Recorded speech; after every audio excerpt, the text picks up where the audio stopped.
I went into work that night, and there was journalists that I kind of trust. If they say something, I'd be sure of it. One or two lads said, "This is going to happen tomorrow. It's happening." And I said, "Right, I'll chance my arm." And I went on and I bought tickets there and then for the Tottenham match. And then the next day, of course, I come home then from work in the morning at 9 o'clock, go to bed, get up at 4, and it's done. I just won't go back to sleep just yet, just on the off chance that I'm imagining it. Joe Linton. He is so bad in person. It is actually shocking. He has whatever the opposite of a magnet is in his foot to the ball. All you could see was this tiny little postage stamp size screen in the top corner of the stadium that no one could fucking see. And it was just this purple colour on it. So I'm assuming it said VAR. I'm imagining it was like a dairy milk, basically. It was like a purple snack. Yeah.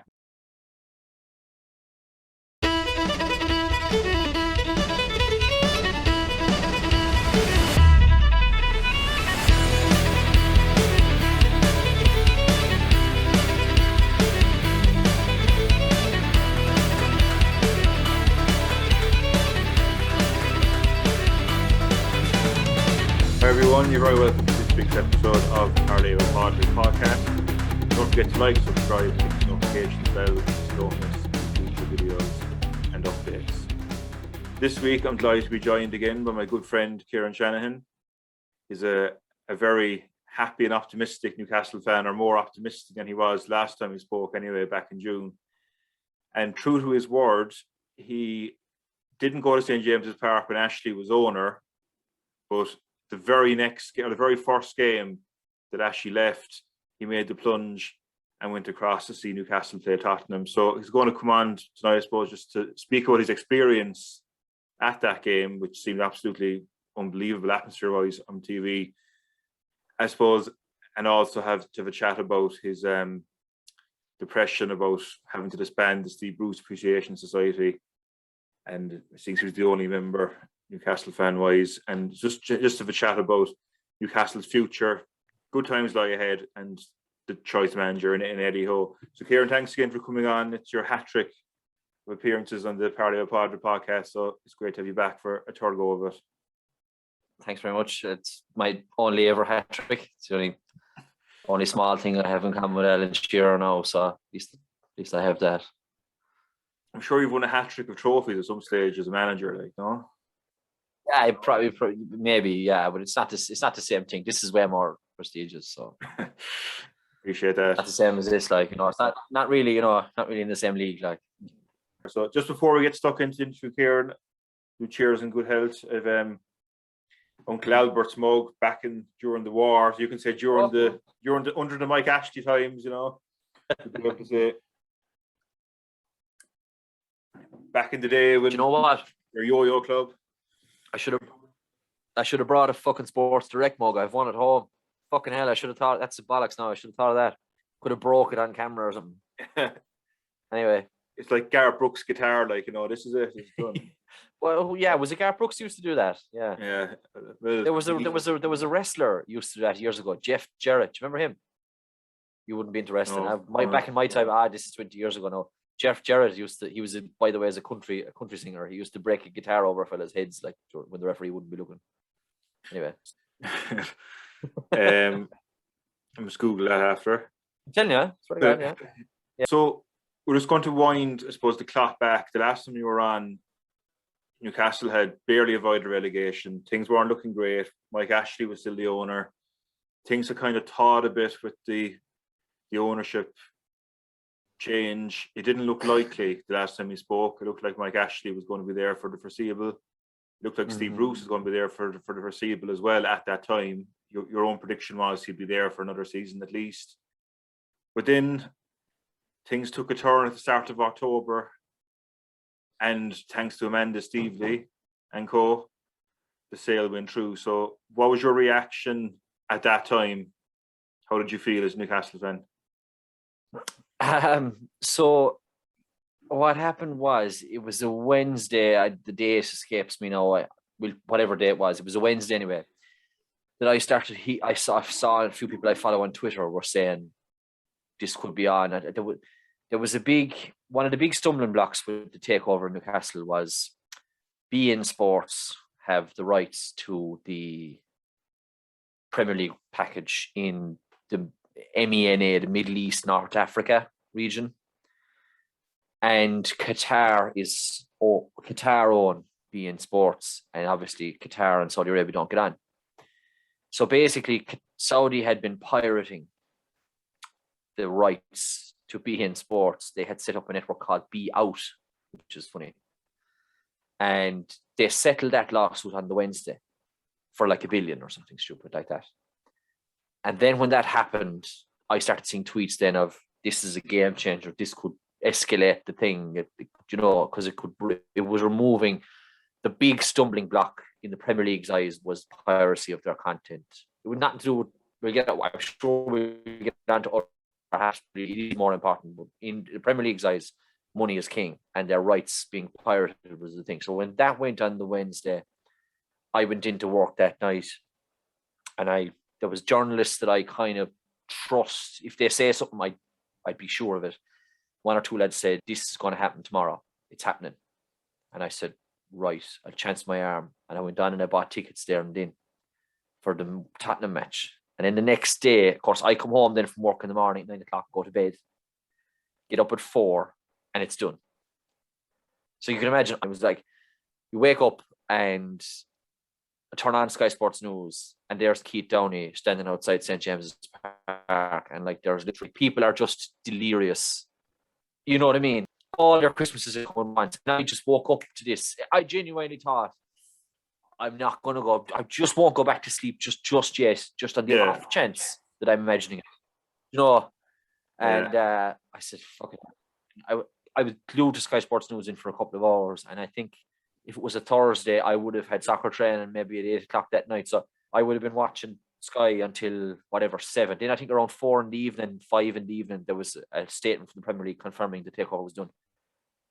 And the facile thing to say is, you think, oh God, the future, you might win something, you might do whatever. The fact that Ashley was just gone, and then you knew by extension Bruce was going to be gone, and you knew by extension, or you would hope, I mean, I'm sure we'll get onto it, there's loads of ways this could go badly. Loads of ways. There's no guarantee of success at all, right? But it couldn't be worse than what it was. Well, I suppose it could. You could get relegated down to League Two like Sunderland or whatever. But it couldn't, in terms of, there's a conscious incompetence and there's unconscious incompetence. And like Newcastle back in the time under Sir John Hall or Freddie Shepherd was unconscious incompetence. They were trying their best, but they were failing at it. You could forgive it. Do you know, kind of way? Yeah. Whereas under Ashley, it was conscious incompetence. It was going out of your way to make sure that you weren't in the Europa League because it'd be extra games and you'd have to buy more players to cope with it. All that kind of thing.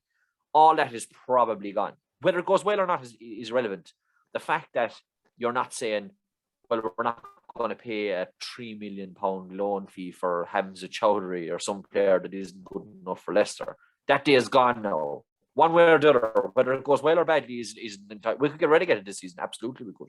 But I at least have some faith that the club is going to try to be better tomorrow than it was yesterday. I'd never had that faith for the last 14 years. So that alone for me, that was the weight lifted off my back. It was just the fact that there was the possibility of maybe not necessarily better days, but more the possibility of was now a possibility, if that makes sense. Yeah, absolutely. And it's like it's kind of like the perfect storm dream situation with the tickets as well. Like you actually took a punt, a calculated punt, no doubt, on the ticket. And just like the stock market, the value of that ticket exploded overnight. You were saying there, you can research the prices when the ownership is confirmed.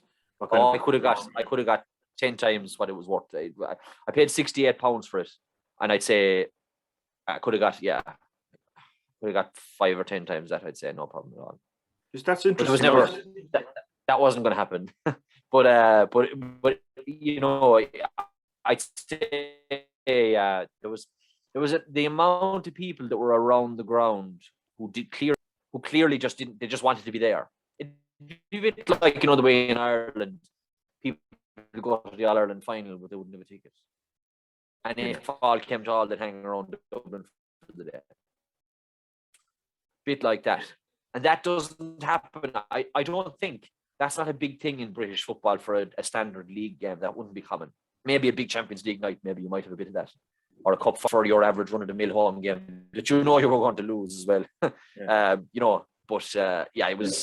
It's hard to explain it, but it was therapeutic just to be able to think that, Jesus, you'd never know, things might be better tomorrow, and I'll take a chance on this and see how it goes. And I wouldn't be giving it away for love nor money, like, you know. Yeah. Just interesting, the price of the ticket, actually, because, you know, I'm a Liverpool member myself and I'll be buying tickets for matches throughout the season, and the most expensive Premier League ticket at Liverpool for like a standard seat, not hospitality, like a member's ticket for a normal seat, was £59, and that would be the lower tier of the main stand, you know. So Newcastle's ticket prices there are pretty saucy, like, for a club who are mid-table. The ticket I had was like a platinum club ticket. Now, doesn't mean a lot to me, but I was able. So when I went up, I was in the Milburn, the main stand, we'll say. So the stand that's behind me there is the Milburn stand. Sure, you're there tonight, sure. True, but I was in that stand, and I was roughly where I'm pointing now, aligned with the 18-yard box. And that end here is the Gallagher end, and that's the Lee's end down there, and that's the east stand on that side. I was in the Milburn, in line with the 18-yard box, and I was about midway up the first tier there. And in behind, when you come up the steps and you go in, it was like this underground bar. It was kind of hospitality, like there was a restaurant and you could sit down and get food and all that kind of thing. So maybe the ticket I had was a bad example. I probably could have got a ticket for £40 if I sat somewhere else. You know what I'm saying? Yeah. But I think that the ticket I chose, because I wanted a very good view, I could have sat lower down, maybe in the inns or in the corners for a lot cheaper, I'd say. But I just kind of wanted to sit where I'd have a great view of the whole place. Like, that's the choice I made. But it was saucy, like £68, a lot of money. Like, you try and change it over to euro as well. And yeah, it is funny, like, that Newcastle don't spend any money, but they still manage to charge the most. You know, a funny anecdote, actually, I saw on Twitter, someone, you know, if you went over now to Liverpool and you had your ticket, a paper ticket, you know, you printed out at home or whatever, and you go over to the match and just say you lost your ticket or you forgot your ticket, but you had, say you had an email that verified that you had a ticket, and you showed them the email, and you know the way they'd reprint the ticket for you. Yeah. Well, back in Ashley's time, Newcastle used to charge at the box office to reprint the paper ticket, just on a sheet of A4 paper. Like, they used to charge like £2.50 to reprint the ticket. And someone went up to the ground at the day of the Tottenham match and said, "I'm after losing my ticket or whatever, I need to reprint it." And your one goes, he says, "What about the fee?" "Oh," she says, "we don't do that anymore." Do you know, like, even straight away, even a small little thing like that, like, you know, the different, see, people, it's what's funny as well is a lot of people say, "Oh, Newcastle fans have these expectations and stuff like that." There was people buzzing that they didn't have to pay £2.50 to reprint a paper ticket. Like, so anyone who thinks Newcastle fans think they should be winning the league is imagining things, because it's not true. So yeah, I'd imagine the Gordon ticket office is probably getting a pay rise as well from what she was getting as well. So I'd say lucrative times lie ahead for all members of staff at St James's Park, not just the players. Yeah, I believe they had on the Friday, so the club takeover was a Thursday. I think on the Friday, Amanda Stavely and her husband, Mirdad Gudusi, and a couple of other consortium, the Reuben brothers from London, they met the staff and inside in like in a kind of a conference room or whatever. And apparently, when the meeting was over, they were applauded out of the room by the staff. Now, you're working as long as I'm working. Can you ever remember applauding your bosses out of a meeting? Like, I certainly haven't. Like, it's a window. It might be a window into how bad it might have been before. Yeah, that's what I would say. I'd say they were probably the captors, kind of, you know, they were finally being rescued. Yeah, I'd say it was tough, all right.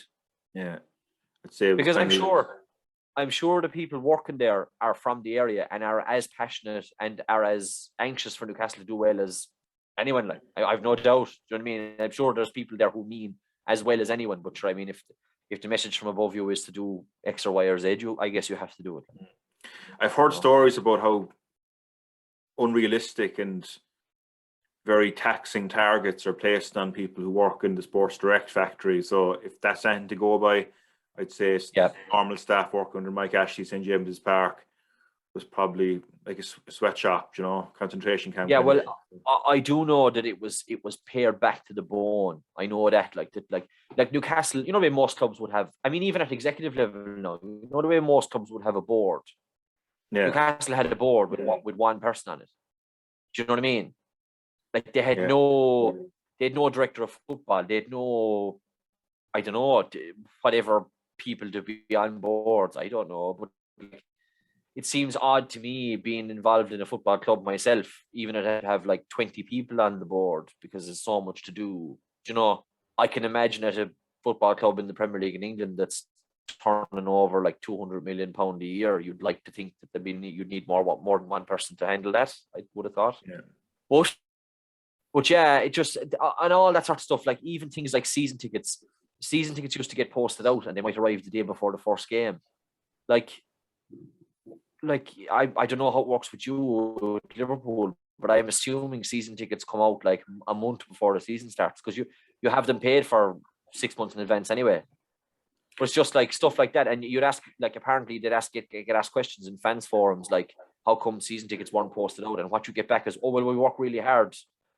Do you know what I mean? It's because there's so few people, so few people working there. So it just seems like everything is pared back to the absolute bone, like, hopefully that day is gone. I'm pretty sure it is gone.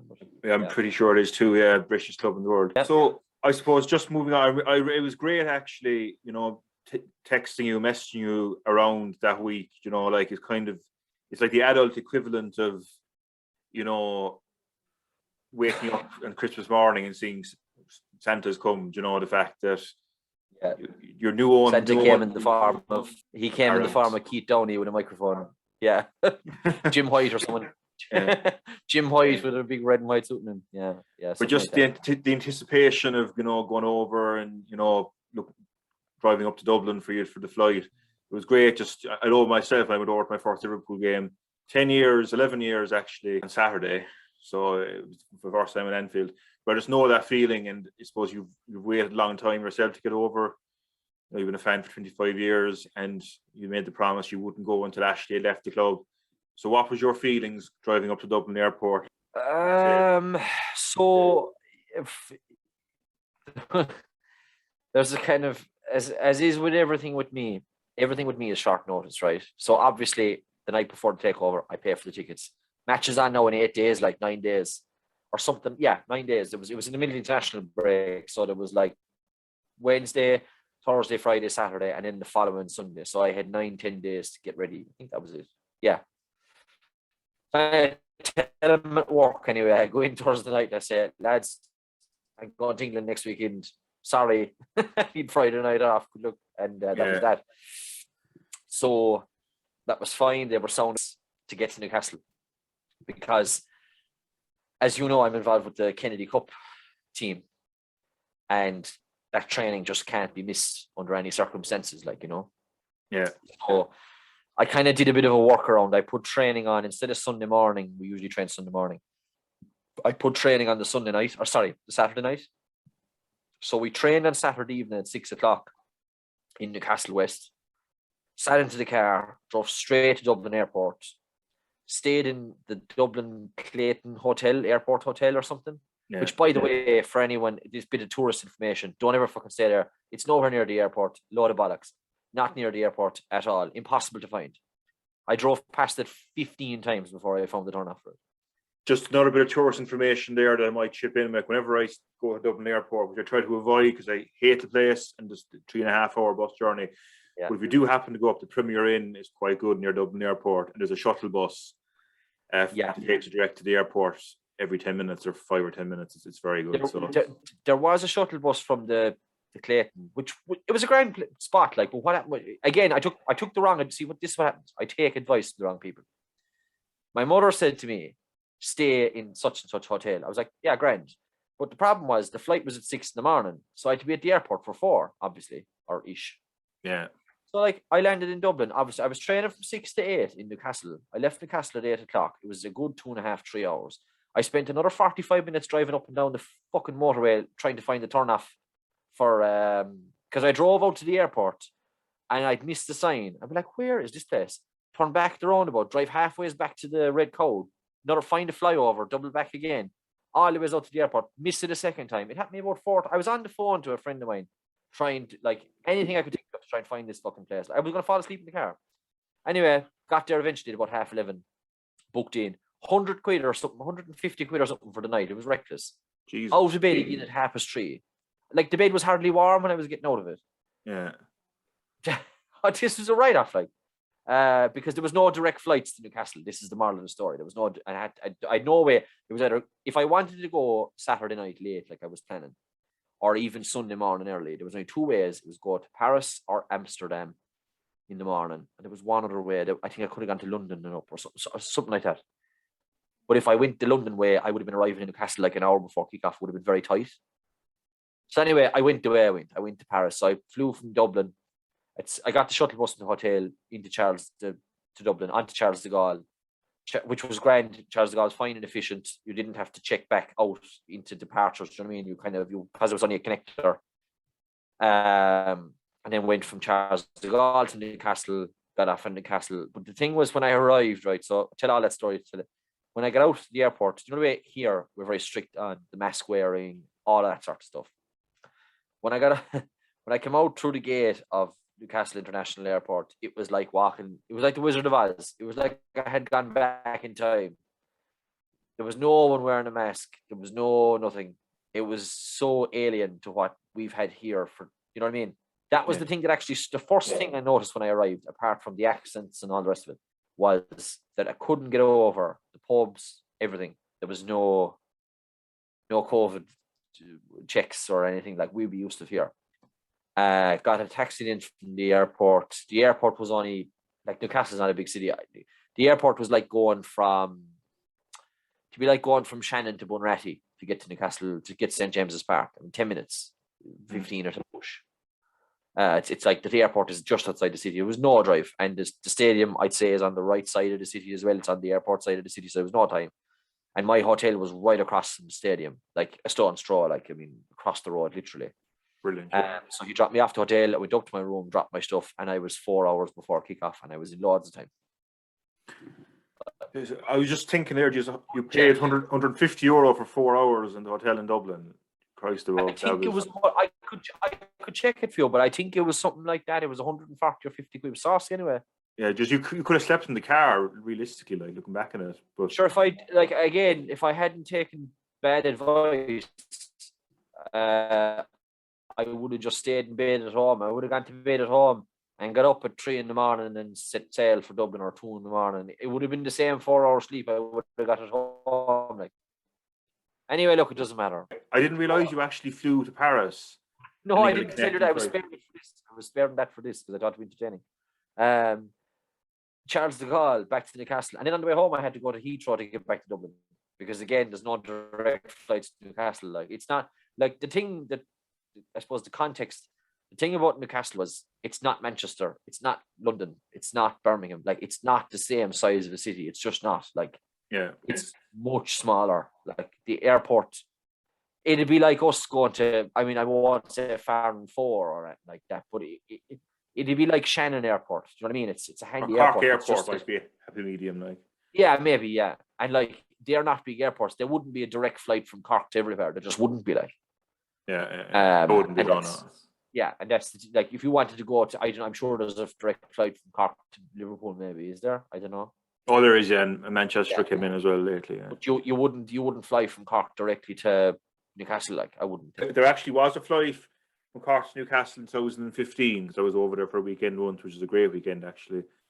We flew back into Dublin from Newcastle, so unless they've removed it from as an option after COVID. I think there's a direct flight from Shannon once a week on a Saturday morning or something, but it was just the set of circumstances I was presented with.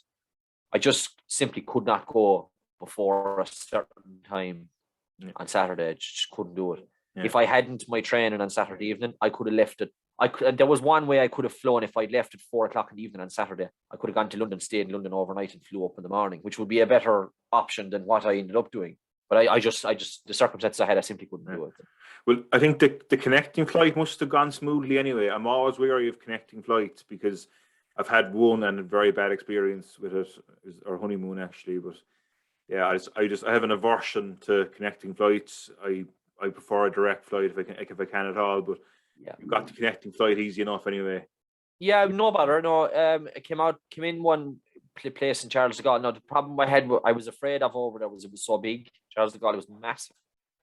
Yeah. Luckily enough, they kind of ushered you, like a lot of the people, funnily enough, on the flight I was on that were getting connectors, we were all kind of, they had it set up in such a way that we were all going the same direction. Yeah, very good. Yeah. So, do you know what I mean? It was very easy. It was hard to go wrong. I put it that way. Whereas Heathrow was very different now. Like when you were coming back, Heathrow, it's very easy to get lost. Yeah. You know, whereas Charles de Gaulle, they kind of, you were a bit like cattle. They kind of ushered you the way they wanted you to go, and it was grand. Like, you know. So you're inside Newcastle. It's 4 hours before kickoff. How did you spend the afternoon? So I landed at the hotel to be told I was too early for check-in, which I was half expecting. So in fairness to them, it was a place called the Shark Club, SHARK, Shark. Shark Club, and upstairs then the hotel was the Sandman Signature. And I arrived, I figured I'd probably be too early for check-in. I called in anyway and to chance my arm. This was around 12:30 kind of time. Kickoff was 4:30. Went in and I told him my story that I was after. Could I check in? No, you're a bit early. There's no room available yet, but we'll take your bags if you like. I said, grand. So I gave my bags, they gave me a little ticket, and I went away. And I said I would go to, first thing it is, I went for a pint. I found geographically, the stadium very close to all the pubs and stuff. Like there's no distance. So my hotel was like across the road from the stadium, which was then only 50 yards maybe from the busiest part of the city for nightlife. Mm. And you could see from the hotel door, there was a place called the Irish Centre, which was basically just an Irish pub. So I said, I'll chance that place. I might meet someone that sounds like me, I guess. And I went across the road and I walked away down 2-minute walk. Went into the Irish Centre. Has to be a gimmick because there wasn't one Irish person there. The whole place was done up in green and there was shamrocks everywhere and the whole thing. And is that where you got your hat? So when I got to the when I got to the door anyway, there was this guy like a bouncer, but he wasn't really a bouncer. He was like a, I don't know, caretaker we call him. And he says, "Are you a member, mate?" And I said, "Jesus," I said, "No, I'm not." I didn't realize, I had the clue, like. And he goes, "Oh no, it's grand." He said, "Just there was a little box beside him, like for donations." And he said, "Just throw a couple of pounds into the box." I throw a fiver into it. And I said, "Is that all right?" And he goes, "Yeah, walk away." And I went in and I ordered a bottle of whatever they had. I asked for Miller. They didn't have Miller. Nowhere had Miller, by the way, in Newcastle. It was all like Sol. I said, "Fine, this is all the one." And brown ale, no? No, I didn't. I wouldn't be. Nah, wouldn't be my I'm thing. a fan of that now. I quite like that. But I probably should have, for the novelty of it, but I didn't anyway. And I was kind of standing at the bar, and it was only then it dawned on me that I was on my own, because like I looked around, I was like, "Oh, hang on a minute, I'm here on my own," and everyone was wearing black and white, literally everyone. There was no, the whole place, like the whole. Oh, it's another thing I'll get to in a minute, but the whole pub was wearing black and white, and I was like, surely if I say hello to someone here, they'll talk to me. I figured. So I started chatting to the person behind the bar, and I was like, "Is this an Irish pub?" She was like, "Yeah." And I said, I don't see anyone playing Irish music or anything like that." Like, "Oh no," she said, "Not in the match days. You wouldn't have that in the match days. It'd be taken over with football supporters." I was like, "All right, okay." That kind of made sense then. Do you know what I mean? When I went in first, I said that this is a fucking gimmick anyway. There's no Irish here, like. But sure enough, it kind of made sense then when she started telling me like that. Well, on the day of a match, it's kind of different, and maybe tonight, she said, or definitely tomorrow. And I was like, "Oh, okay." That was fine. I had a beer. I had two there. I had 2 bottles of whatever I had there, and I was maybe an hour there. There was a match on. I think West Ham were playing. Who were they playing? Were they playing Everton? Maybe. I think that was on television. So I think 2 o'clock match was on at the time, or just kicking off, or half one match. And I watched a bit of that and went away. I said I'd wander around and see what was the crack and try and soak up the whole thing. I walked back up towards the stadium then, and there's a great famous pub across the road from the stadium called the Strawberry. Yeah. Which I always wanted to go to. And so I went in there and I had 3 pints there. And everyone was friendly. Like, you could talk to anybody. Like, at this stage now, I had chanced going back to the hotel. So I came out of the Irish Centre, I went back to the hotel, and I said, on the off chance you don't have a room. And she said, we do actually. And I said, lovely. And I went up and took my room. Room was lovely. Put away my stuff, and I went down into the club shop and I bought like a kind of a training jumper thing and a t-shirt, like a training t-shirt as well. Yeah. Because I don't own a jersey, you see. So I came home back to the hotel and I kind of changed into that stuff. And then I said, that's me now for the day. I'll wear these for the day. And I went down and changed into a pair of jeans and shoes and the top. Went down and then the club shop was jammed. Like, there was Jesus, there was some crowd in the club shop. I couldn't get over it. Because the story goes that the club shop doesn't do well, not in Mike Ashley's time, because people just won't shop there, like, you know. Yeah. And I went in anyway, and like I heard the joke told about a week later, because there was such a crowd. Like, a lot of the staff were kind of turning to each other going, fucking hell, like, we haven't been trained for this, you know. They weren't used to having a full shop ever. Like, I'd say they just had forgotten how to use the cash registers, like, you know. Yeah. But so I got where I got, and I went back to the hotel and down to the Strawberry then, and I got talking to a Sunderland fan. Would you believe? So what happened was, what? Yeah, but he wasn't. So it was kind of clandestine, right? He was wearing plain clothes, and I can't remember how it came about. Someone bumped into him, and he was like fallen back, and I kind of caught him or something like that. I can't remember exactly how we came to be talking. Like, it was something like the long say, or did he bump into me and I go, "Oh, you're grand," and he was apologized. I was like, "No, you're fine," or whatever, something like that. Anyway, and he kind of noticed my accent. He goes, "You Irish?" I said, "I am." And he said, "All right, was you over for the match?" I said, "Yeah." I said, "My first time ever, actually." He said, "All right, over and over for the money." I said, "Well," I said, "kind of, but not really, but yeah." And he said, I can't remember, we got talking anyway, and I said to him, "Do you go all the time?" And he goes, "Oh, I do, yeah." I said, "All right. Season ticket holder?" "Oh, no." He said, No. He said, "I'm actually a Sunderland supporter." I said, "All right."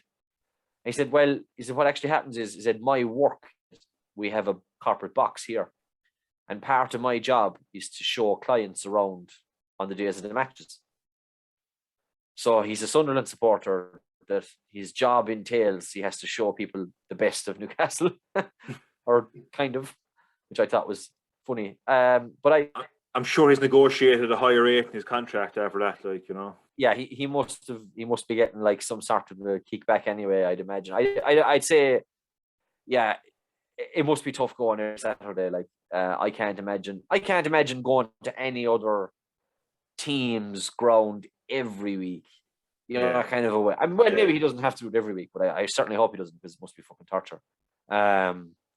But yeah, and we got talking anyway. He was asking about all the Irish players that played for Sunderland and things. Did I know any of them? And, you know, and I think Aidan McGeady is still there, actually. But yeah, like that, friendly lad. He had a pint and he went away. And then I got talking to some other fella. There was actually a very nice moment there when there was this fella standing beside me with his son. I assume his son. And the young fella was about 4, 3 or 4, 5 maybe, 4. And the young fella was wearing a jersey. It was, what jersey was he wearing? It was slightly older. It was like a couple of years old. Maybe a Rondon jersey, something like that. Mm-hmm. And anyway, he was looking up at they were showing Sky Sports on television, and they were showing like the bits of highlights of the Newcastle matches and things. And he was on the young fella was pointing up with Alan St. Maximin and Callum Wilson and all this crack, like, you know. And the father says to him, father picks him up in his arms and he says, like, you know, is Alan St. Maximin your favourite? Like, and the young fella goes, yeah. But there was pictures in the Strawberry. There was pictures of famous players all over the walls, like. And he brings the young fella over, and he points up at a picture of Peter Beardsley, like, and he says, Peter Beardsley was your dad's favorite. Like, but it was lovely. But he was taking a kind of a selfie with the young fella in front of the picture of Peter Beardsley, but he was making a dog's dinner of it anyway. He wasn't going well for him. So I kind of tapped him on the shoulder, said, look, I'll take the photo of you there if you want, like. And geez, he was fierce appreciative. No, he was very nice. And but it was I suppose we don't have that here, really. Like, I suppose we do with the GA, I guess, and maybe rugby a little bit, but not really in football in Ireland do we have that kind of. It isn't as much of a unifier or a culture thing in this country, you know. But that was I was going to make that broader point a while ago about when I was over there. The thing that stuck with me since I came back was you go through the airport, everybody's talking about Newcastle. Taxi driver spent the whole way to the stadium giving out about how bad Steve Bruce was. The women behind the desk in reception in the hotel talking about Newcastle. The fellas in the pubs, the waitresses, like, even coming through the duty free on the way home from Newcastle, I went past like the Cartier shop and the like Calvin Klein shop and the whatever shop that's in the duty free, and like there was women there in their 50s and 60s walking behind the counter that were like talking about Steve Bruce, like, do you know what I mean? So like, I kind of get it more now that like those people are kind of like me. Like, I'm weird because all that's on my mind all the time is football, just say. Do you know what I mean? Yeah. But over there, that's totally normal. If that makes sense. Yeah, no, it's a hotbed of football in this Newcastle, like, you know. I couldn't get over, like, the shopkeeper who I thought might, with the greatest respect, wouldn't have had, like, there was people who I met, and let's just say they were of different cultures to me, and I didn't think they'd have like super duper English, maybe, right? Just for instance. All they were talking about was Newcastle. Like, I couldn't get over it. Like, every place you went, every person you met, whether you were if you were wearing a black and white jersey or not, didn't matter. The only thing anyone talked about was the match, which you wouldn't get here. Do you know what I mean? Like, if like I'm as a soccer man, if you said to me, you know, Cork are playing Tipperary in the Munster hurling final, will you watch it? Well, probably not. No, because I've no interest in it. Yeah, you know what I mean. But like over there, it was like the West Ham match was on television, and the whole pub was glued to it. Yeah. You know, there was no. They were singing songs, and they were, you know, like inside the Strawberry. You know, they were all singing songs, but it's just totally different to here. Like, mad for football, they are. It was just non-stop 24. Like, that's all they talked about. So you were impressed with the hospitality of the Geordies, and they were friendly people. They were lovely. Yeah, every person I met was nice. I met these two fellas that were sitting beside me in the stadium, youngish fellas now, maybe early 20s, little younger maybe, and they were from a place called Morpeth, just outside Newcastle, I think. Morpeth, I think is how you spell it. Anyway, they were telling me that I sat down and I was in the end of an aisle, and they said to me, like, hello, how are you, all this crack? And I said, not too bad, lads, you know, first time here. And I came over from Ireland, and they were like, oh, well, I got talking to them anyway, and they were telling me that, do you remember the guy that punched the horse when Newcastle played Sunderland? Yes. But the guy who punched the horse, the Newcastle fan that punched the police horse when Newcastle played Sunderland, was from Morpeth, and apparently he put Morpeth on the map, according to these two guys. Now, It could be filling me with shit, like, it's highly likely, but I swallowed it anyway. I believed him at the time, and I thought it was funny. But after the match was nearly over, and by God, it was bad. I thought you were going to say that he was the guy that you were sitting beside, the guy who actually punched the horse. Was like, no. These two fellas were like Al Qaeda, like they were claiming responsibility for someone else's attack. Do you know what I mean? But they maintained anyway that they were from the same place that the fella who punched the horse was from, and this was their claim to fame. Like, no, this could be total bollocks for all I know, but that was what they were telling me. I'd just be a strange thing to lie about. Looking at the TV pictures outside St James's Park on the day, because I was watching it at home, it just seemed to be like a carnival atmosphere. It seemed real good, feel good factor around the place. Yeah. Would you agree with that? And what was it like? What was it like going through the turnstile and going into the stadium for the first time? So outside the ground, when I came to the Strawberry Pub, I came out about an hour and a half before kickoff because the city was alive. Like the streets were jammed from in front of the stadium. You couldn't move, right?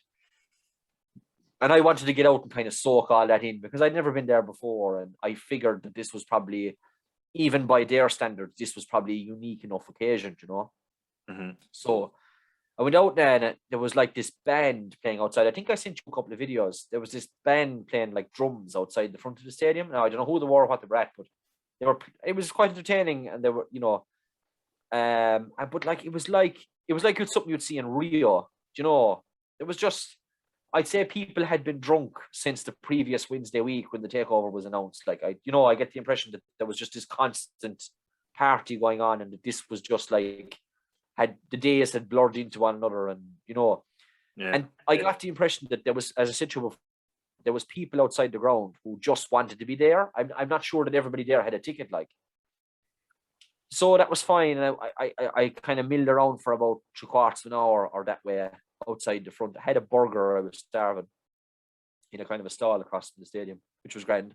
And I made my way. I kind of didn't know where I was going, so I kind of made my way maybe 15 minutes earlier than I would have normally done, just to kind of make sure I didn't go wrong. Found the Milburn stand was easy enough to find. You kind of go under the stand, and then you come to a set of steps and you up them. And I don't know if that's an expensive or exclusive. I have no idea. That's where I was. And I went up anyway. And you walk through this bar. You end up in like an underground kind of a conference room / bar thing / restaurant. And you're walking around for ages. For the life of me, find a way out of it. I was trying to find my way out of it onto the actual concourse to get into the stadium. I was definitely 10, 15 minutes walking around trying to find a door. For a finish, I had to stop a security guard and say, listen, can you tell me how the fuck they get out of here? Like, and he pointed at me anyway. And I went out. So when I went up the steps then, and it all opened out in front of me, the size of it, it's a big stadium. I've been, you've been to Croke Park. It's not far off the same size in terms of height. The Milburn section and the Lees in, it's very high. It's very big. Wouldn't be quite as high as Croke Park. Wouldn't be far off it. It's high, and jeez, it was big, and there was a nice atmosphere. I was in about 45 minutes beforehand, and David Ginola walked down the sideline. He was doing the game with Sky, and he got a most dangerous round of applause. He got a deadly ovation altogether. Like, I mean, he had to stop what he was doing with Sky. Like, he was being interviewed. I'd say they were pre-recording bits of what they do, but they had to stop it anyway because he was getting such applause that he had to stop, put the microphone kind of down, and kind of go around and wave because he was getting such applause, and that was that. And from both ends, probably. I suppose actually, I never thought of that. You saw the Spurs bus as well come in, didn't you? You saw the. I did, the dickheads. I did. They were. The bus was pulling away. They had just gone in, I'd say. And that was about an hour before kickoff. I'd say they were probably got in with a few minutes at that stage. But yeah, I went in and sat down and like kind of soaked it up, just kind of sat there, watched the warm up, recorded a few videos on my phone and things like that because, and I just kind of soaked it in. It took about 15 minutes, and then a half an hour before kickoff, the ground started to fill kind of quickly. And by 15, 20 minutes to kick off, this was just wedged. Then in the Gallagher end, which was to my right, as I looked out on the pitch, to my right was the Gallagher. The flags, war flags, WOR, war, which is over there. That's how they say our war. And they had the flags, and they had this, the Jimmy Nail song, Big River.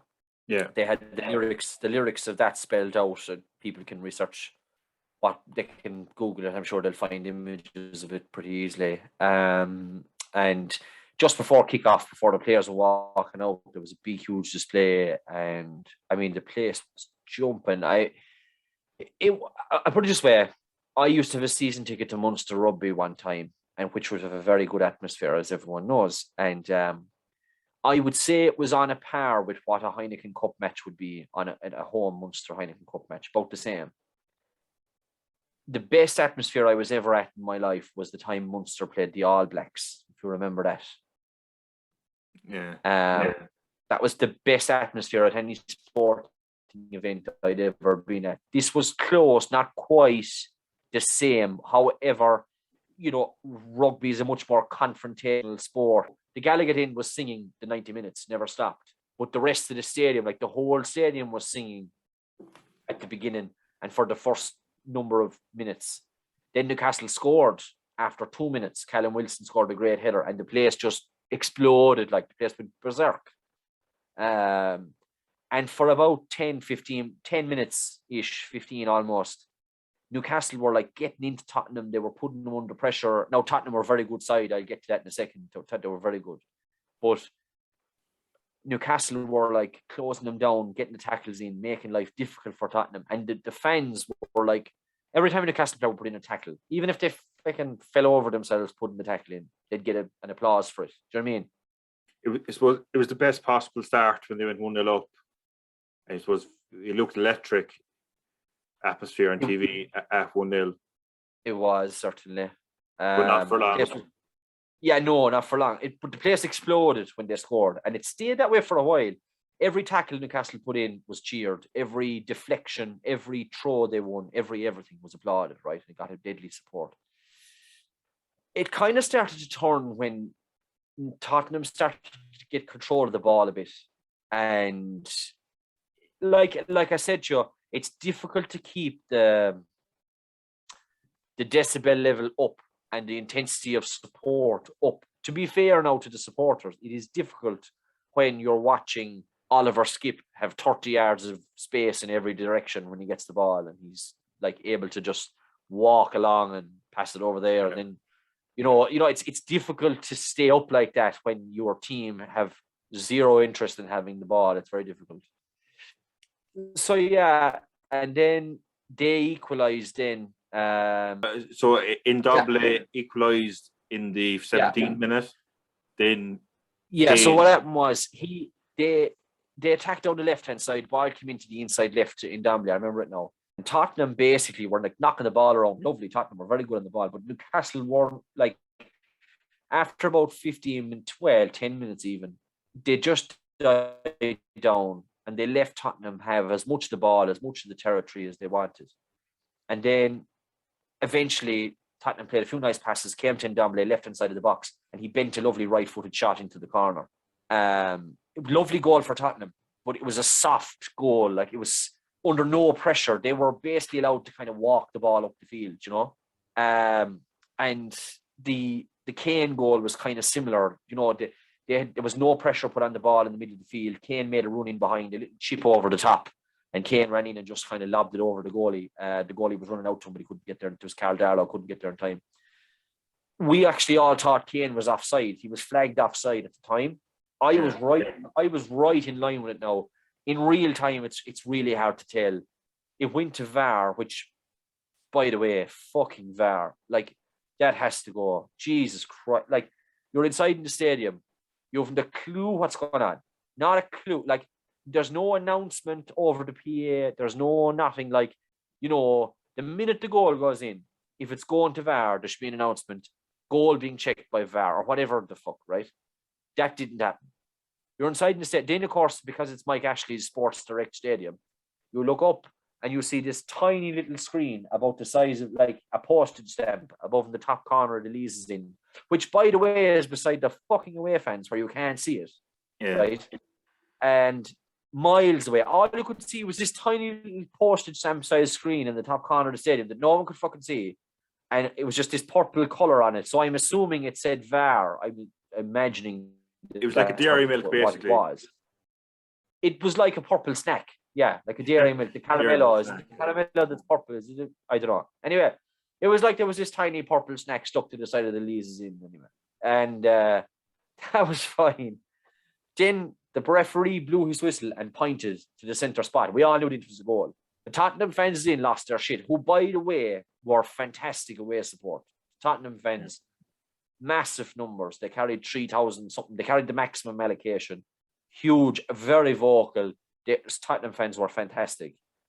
They never stopped. Even when they were losing, they sang a bit. They also did the stupid thing where they caught bags of money and fired it down on top of the Newcastle fans. Monopoly money, I'd be guessing, but I'm fairly sure, yeah. Anyway, they did that. I thought it was a bit stupid. I understand why they did it. It's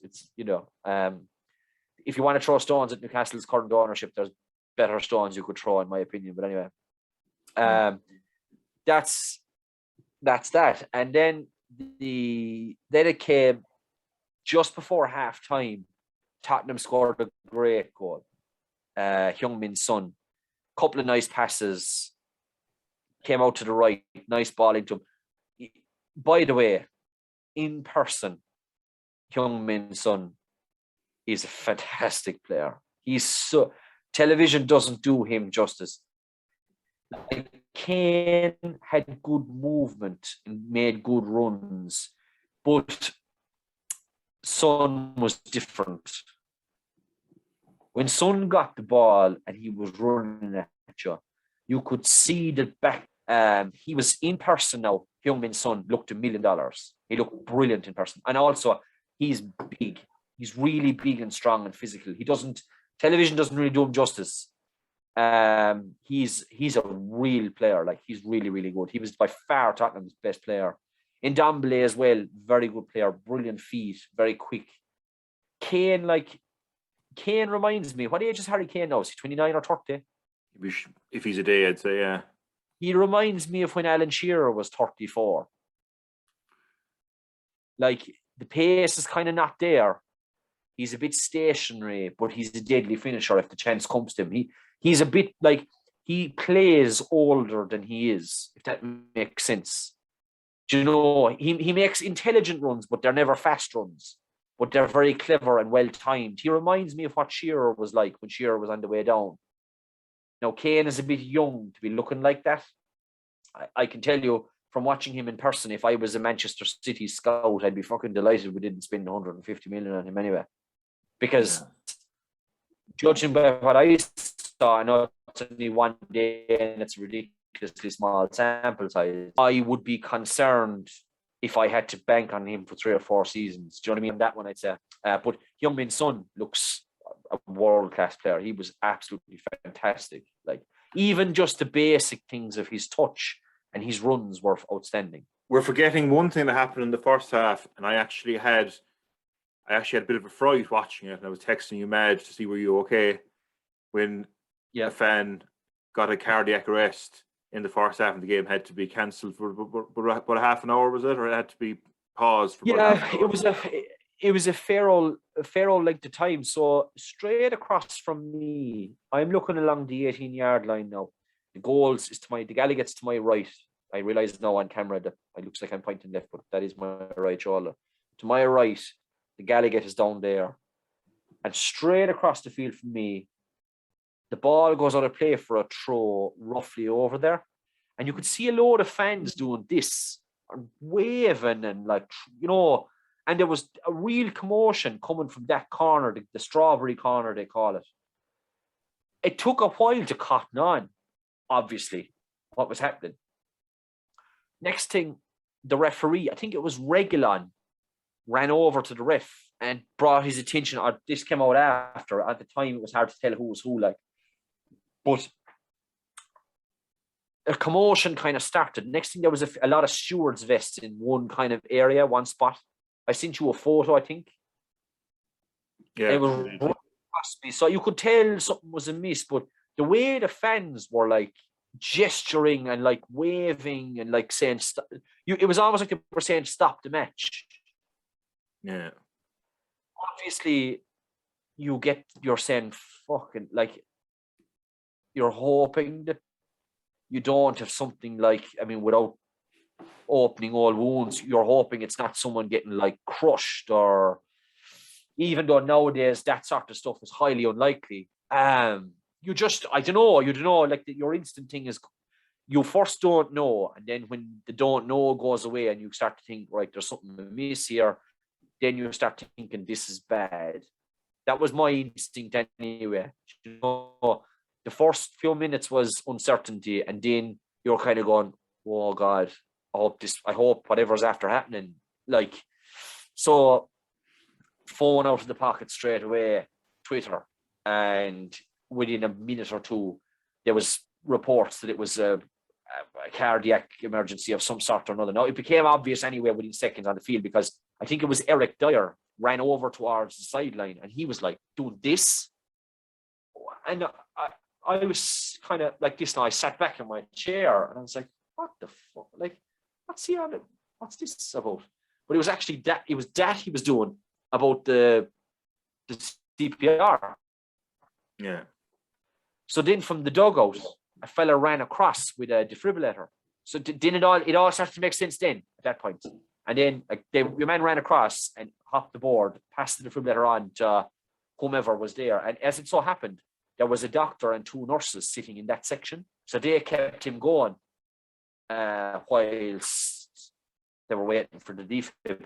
Anyway, the match stopped, and it was kind of, there was no announcement made for a couple of minutes. There was an announcement made, the match has been stopped for a while. The players will come off the field, they'll come back out and compete the second half. I think there was 7 minutes left in the second. I can't believe I forgot this. I think there was 7 minutes left in the first half. They came off. I'd say 20 minutes, half an hour in around that. They came back out then, and there was a bit of a warm-up, but in that time, the patient had been carried away. And it kind of had settled in. You know what I mean? They were well gone by the time the players came back. But you had I guess your instinct at the time was everything must be all right if they've been taken out of the stadium, kind of.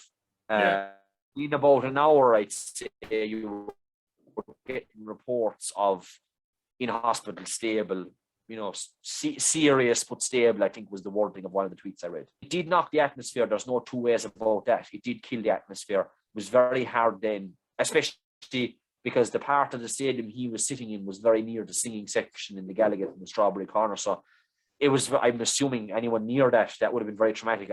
It was very hard for them to get going again. No, they did get going eventually, but it did kill the atmosphere for a while. The game became secondary very fast. And then Tottenham scored then when we came back to finish the first half. Tottenham scored and made it 3-1 at halftime. And then that kind of, the goal was bad, obviously, but the event that happened prior to that really took the kind of, knocked the stuffing out of them, like. It did, yeah. Out of the players on the field as well, to be fair. No, there wasn't much stuffing in the Newcastle players to begin with. But whatever bit of giddy up there was to the game kind of went out of it at that point. The second half was better now once they got in and out, once people got in out of the stadium for a bit and back out. But it certainly affected the atmosphere in the ground, I would say. Once we came back to play and Son got the goal and all that period of time was kind of an afterthought. The fact that Tottenham got a goal in that period of time was the only notable thing about that period of time. That's the way I'd put it. Yeah. Because it had gone flat. Like, totally understandably. Sure.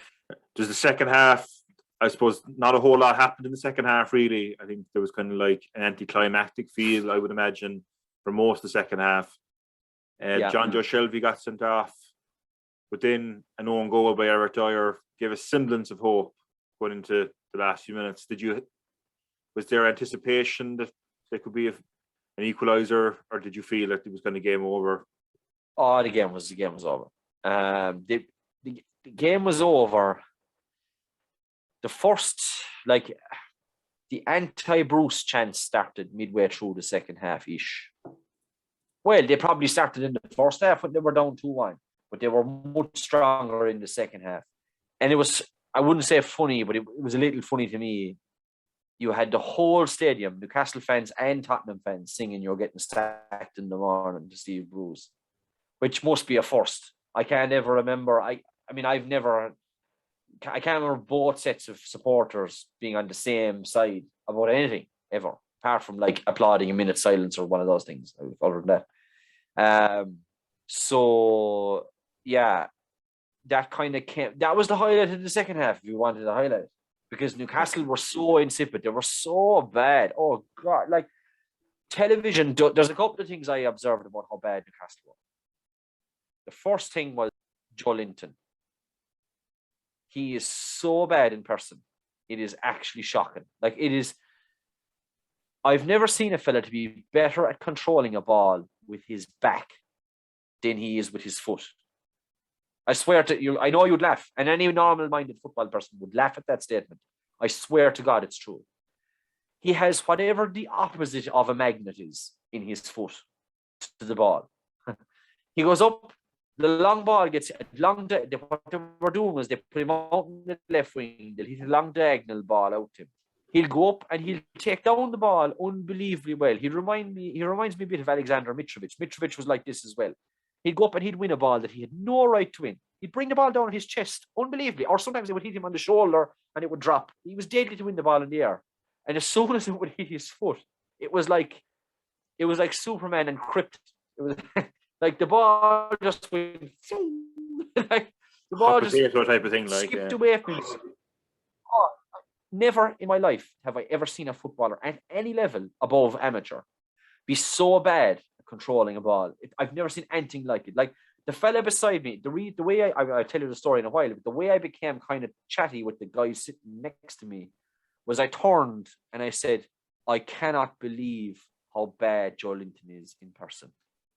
And he started laughing. And I said, television just does not do that man justice, like how bad he is. He is atrocious.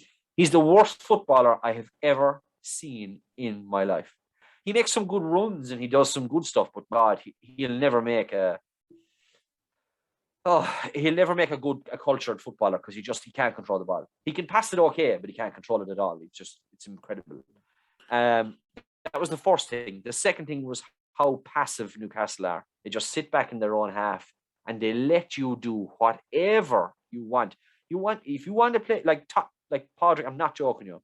Me and you could have played centre back for Tottenham against Newcastle. Such was the armchair ride. Like Newcastle are taking, like Callum Wilson, Newcastle are taking social distancing to a ridiculous level. Like Callum Wilson is 60 meters of space in all directions to the nearest Newcastle player. Like there's no one anywhere near. When the ball goes up to whether it's St. Maximin or Wilson or even Joe Linton, they are so isolated. Like there doesn't seem to be any plan. There does it looks like we'll give the ball to St. Maximin. Hopefully he'll skin 3 or 4 players. And either he'll score or he'll set up Wilson and Wilson will score. That kind of, and I apologize if I'm being unfair to the coaching staff, because I'm sure that's not the plan.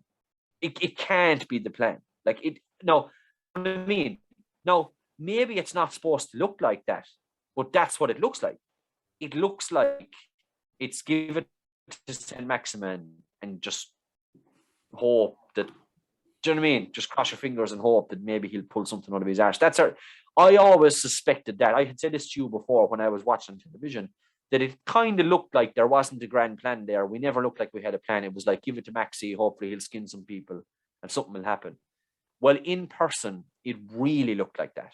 Like the eye test in person really confirmed what my preconceived. Now, maybe my preconceived notions were skewing my opinion, but certainly all I saw on the day backed up everything I had previously opined about and had thought about Newcastle and the way they played and the way they were coached or not coached.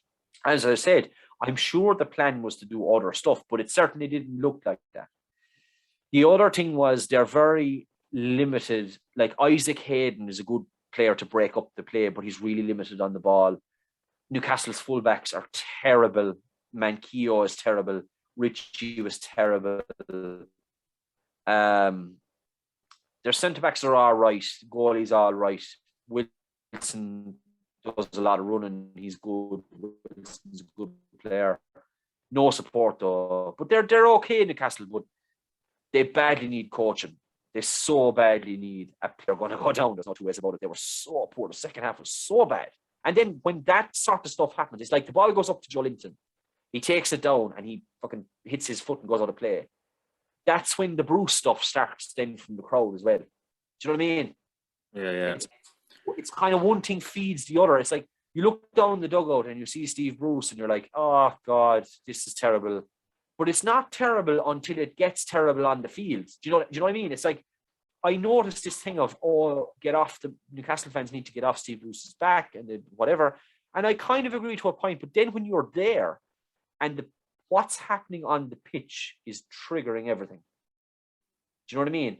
Yeah.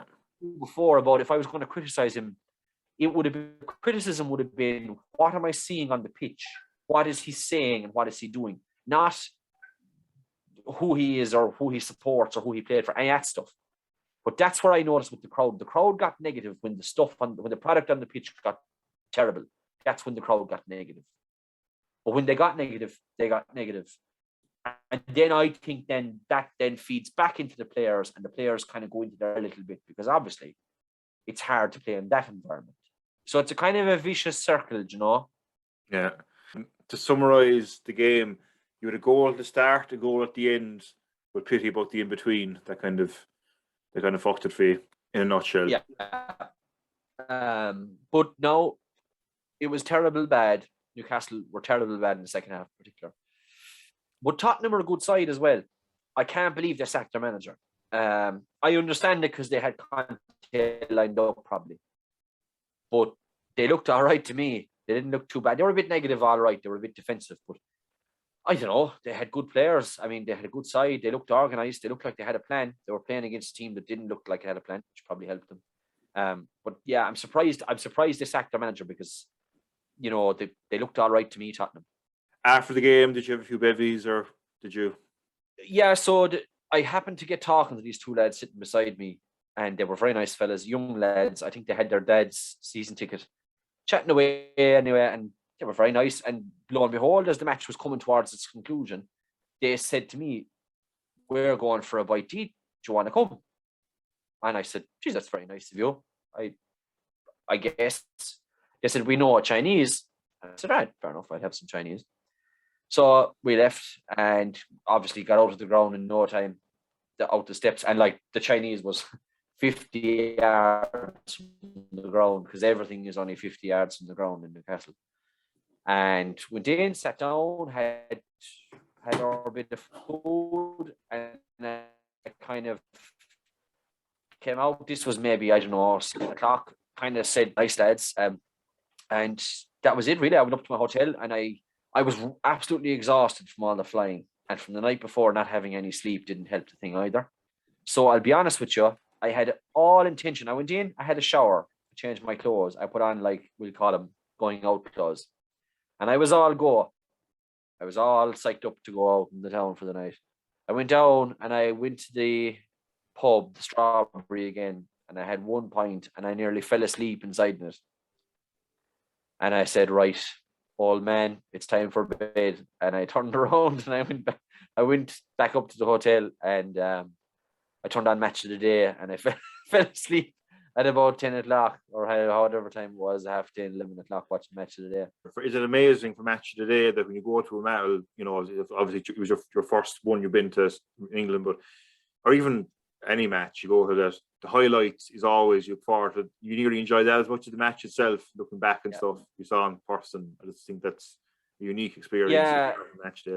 Well, sure, we have that culturally here. Like, sure, how many times haven't you gone to watch a Limerick hurling match that they probably lost, and you were in a hurry to get back to see the Sunday game or whatever? It's the very same thing, you know. Yeah, I know there's something to it. I agree with that. There's something about it that you were there and you're like, I wonder what that looked like now. I wonder what the camera saw and what it didn't see versus what I saw, what I didn't see. And you'd watch something on the television and you'd say, "Geez, I never noticed that." Because obviously the camera zooms in on fellas. A tackle that looked innocuous to you in the stadium might have been a very bad tackle, but you can't really tell because you're miles away. That kind of thing, and vice versa. So,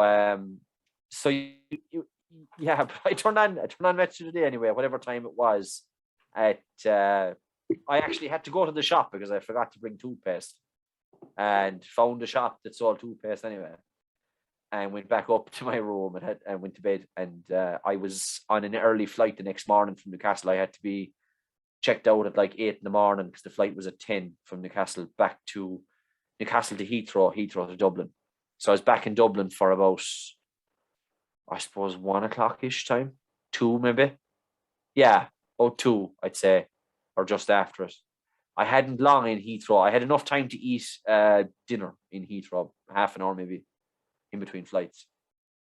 And I landed in Dublin, and I had to go then from the hotel. I had to get the shuttle bus from the hotel from the airport back to my hotel, which was only, by the look of God, the taxi driver found it. And drove from there then and straight down, made no stops. I was back in Ashford for about 6 or that way, I'd say. I'll tell you, I was a quiet boy when I got home. I was fairly tired from all the flying, and the Saturday night just killed me. Like, never again. Anyone that's watching or listening to this, whether you're a Newcastle fan or not, for the love and honour of God, get 8 hours sleep the night before you go, because you'll just be good for nothing. Because you'll be amazed the amount of walking you'd do. You do a pile of walking. You'd forget how much you wouldn't realise the walking. I'm lazy anyway, so like any bit of walking over a mile for me is like literally like Tom Crean walking back from the Antarctic, like such a yeah. So I would advise anyone a decent night's sleep before you go. Have your, few pints, whatever you want to have, and like a decent night's sleep before you come back if you can get it. Although slightly less important. But I had the Monday night booked off work as well. And by God, I needed it. I was in bed at 9 o'clock Monday night. I slept, I'd say, for 12 hours straight until 9 o'clock the following morning. I was wrecked when I came home. So, yeah, I wouldn't advise doing it the way I did it, but because it was such short notice and I was kind of going off the cuff, it went the way it went, and I did it the way I did it. I wouldn't necessarily recommend it. Yeah, I know someone who goes to Newcastle matches, and he used to actually fly into Manchester and get the train up right, Newcastle or Edinburgh, even Edinburgh, Glasgow. It wouldn't be the worst. For future reference, you can't get direct. I actually looked at Edinburgh, but again, my time constraint was so punitive. That was the problem. It eliminated a lot of options that were way better options that I could have easily taken. Do you know what I mean? If I was going again in a month's time, I wouldn't have half the restrictions on me, and I would have been able to go at my leisure. Do you know, I just, like I said, there was circumstances and different things that just conspired against me that I couldn't help, and I just had to kind of make it work around it, which ended up A, being a balls from tiredness point of view, and B, cost me a bomb. It's a fortune. Like, fly from Dublin to Paris, Paris to Newcastle, Newcastle to London, London to Newcastle, or to Dublin. You know what I mean? The hotel in Dublin. I'd say the whole weekend, I definitely spent €1,000 the whole weekend, like, and I was only there for 24 hours. Like. What were the return flights like? Just to saucy enough, like 150 or 60 quid a flight. So 320, so 300 return? Yeah, I probably spent 500 quid on nothing to do with Newcastle. Do you mean? Yeah. Not including the hotel, not including the ticket, not including the club shop, not including the few pints, not including taxis. I definitely spent the bones of €1,000, I'd say, in 24 hours. Like, I certainly wouldn't recommend doing it the way I did it. But it was handled the way it was handled. There's nothing I can do now. But that was the way anyway. Look, it was the sacrifice I was willing to make. So, well, I suppose that brings me on to the next point. Will there be more Kieran trips into St. James's Park? Yeah, I wouldn't mind trying to get over. I don't know how it would work. I wouldn't mind trying to get over St. Stephen's Day. They're playing Man United at home. Now, be a fairly hot ticket, like, I'd say it could be saucy. But I'd pay a bit over the odds for the ticket if I had to, but I wouldn't be going over like first thing. Like, I don't know about flights St. Stephen's morning to Newcastle. Yeah. Well, it's not London. It's mightn't be a gore. I'd like to go, but I'd say it mightn't be a gore. Like, I'd probably go if I don't go in December. I'd definitely go in January without a doubt. Yeah. There's a friend of mine who had a flight booked from Dublin to Liverpool for the Liverpool Leeds game at 12:30, and they cancelled the morning flight and to 9:30 that night. Right.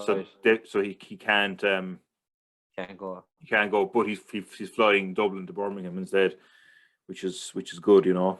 And is that St. Stephen's Day? Yeah, it could be problematic enough for you. It could be problematic enough for you. I'd say so. And St. Stephen's Day, you know. I was thinking. I was thinking as much because the direct flight to Newcastle doesn't exist most days of the week. Certainly won't exist in Stephen's Day.